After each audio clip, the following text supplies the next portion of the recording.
안녕하세요. 자, 오늘부터 여러분들과 함께 격리 실무를 공부하게 될 이문희 세무사입니다.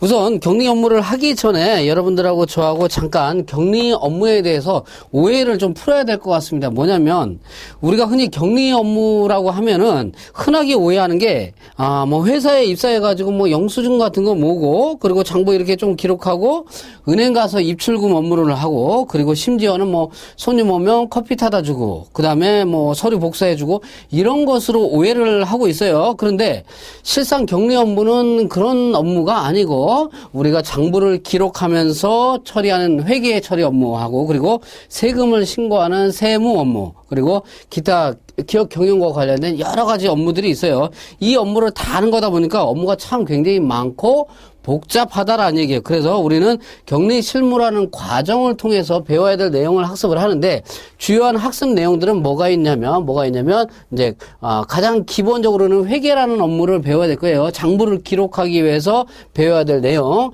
그리고 장부를 기록하면서 기업 경영을 하면서 돈을 번다는 얘기죠. 그러면 뭐가 기다리고 있어요? 세금이 기다리고 있어요. 그래서 세무 업무라는 것도 배워야 되고 그 다음에 여기 중간에 빠져 있는데 회계와 세무 지식을 토대로 해서 업종별로 회계와 세무 실무라는 부분을 또 학습을 하게 되고요.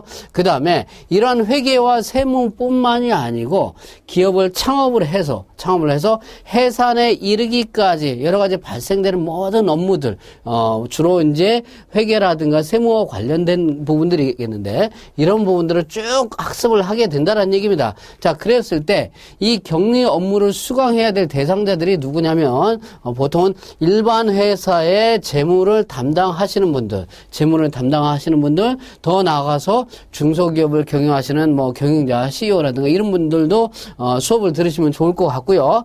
그 다음에 제가 책을 쓴 게 이제 한 권으로 해결한 격리 실무 이 책인데 이 책의 내용들이 앞서 언급한 대로 이런 부분들이 쭉 다 있다 보니까 굉장히 내용이 방대하고 특히 세무 대리 또는 회계의 업무를 종사하시는 분들이 필수적으로 알아야 될 내용들을 거의 다 집어넣었어요. 그러다 보니까 주로 대상은 일반 회사의 재무 담당자, 격리 담당자라든가 또는 세무사 사무실, 회계 사무실의 종사 직원들이 이 강의를 들으시면 참 좋을 것 같아요.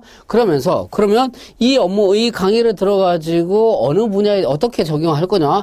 가장 기본적으로는 실무에 적용을 해야 되겠죠? 그렇죠? 회계라든가 세무라든가 이런 기타 업무에 대해서 어떻게 실생활, 실제 업무에 어떤 식으로 적용을 할지 이런 실무에 적용하는 부분들 뿐만 아니라 여러분들이 이제 그런 부분들 시험을 볼 수가 있어요. 각종 자격증이라든가 뭐 세무사라든가 회계사라든가 이런 뭐 고시라든가 또는 뭐 그 공무원 시험이라든가 뭐 전산 세무회계 자격증들을 이런 부분들을 이런 부분들을 공부를 할 기회가 있을 텐데 이런 부분들을 공부하기 전에 제 강의를 기본적으로 쭉 다 들으시면 나중에 그 강의를 들었을 때 공부를 할 때 훨씬 더 쉽고 이해하기 편할 수 있다는 이런 부분들이 있다는 얘기입니다. 자, 그랬을 때 우리는 이제 격리 업무에 대해서 배워야 될 내용들을 전체적으로 한번 쭉 볼게요. 자, 이렇게 전체적으로 보는 이유들이 있다라는 얘기예요. 도대체 뭘 공부해야 되는지는 알고 가야 되니까. 자, 이 강의는 크게 네 가지로 구분을 합니다. 첫 번째는 자, 회계 분야하고 그 다음에 두 번째는 세법, 세무 분야하고 세 번째는 주요 업종별 회계 및 세무 실무라고 해가지고 뭐 제조업이라든가 도소매업, 뭐 건설업이라든가 의료법인, 비영리법인 쭉 이르기까지 이런 업종별로 독특한 회계나 세무의 특징들이 있어요. 그런 부분을 정리할 사항들을 학습을 파트 3에서 하게 되고요. 그리고 창업부터 해산에 이르기까지 기타 기업 경영과 관련된 부분들을 파트 4에서 기타 부분에서 학습을 하게 됩니다.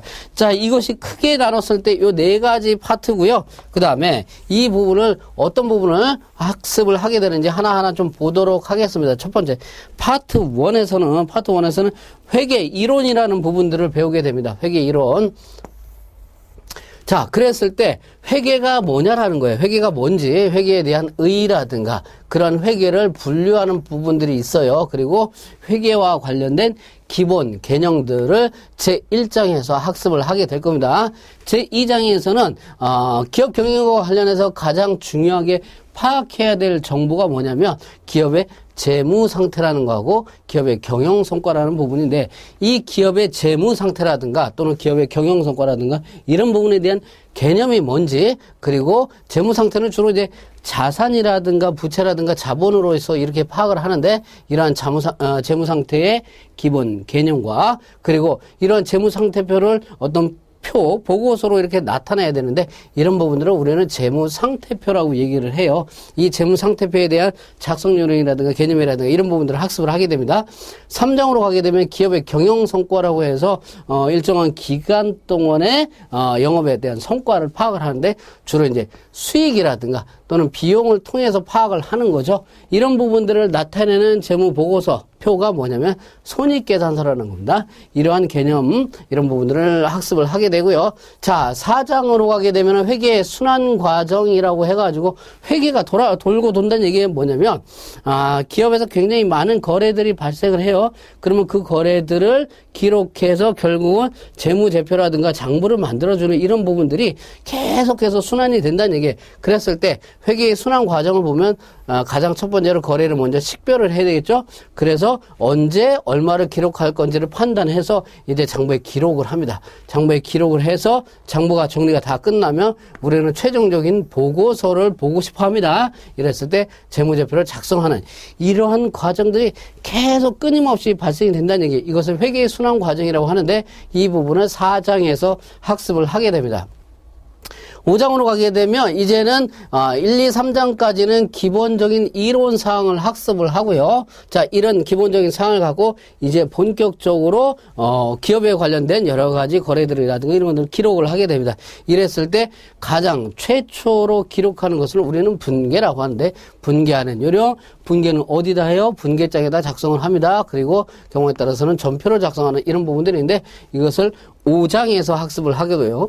그 다음에 6장으로 넘어가게 되면 이 분계를 한 내용을 장부 원장에 옮겨 적는 작업을 해야 되는데, 이것을 우리는 전기라고 합니다. 원장에다가 분계의 내용을 옮겨 적는 것을 우리는 전기라고 하는데, 이러한 부분들을 5장과 6장을 통해서 학습을 하게 됩니다. 그러면 기중의 거래들이 쭉 다 정리가 될 거예요. 자, 그러면 기중 거래가 쭉 다 됐으니까 그 다음에 뭐 해야 되겠어요? 결산을 해가지고 장부를 마감시키고 우리는 재무제표를 뽑아내야 되니까 이런 결산 절차에 돌입을 하게 된다는 얘기입니다.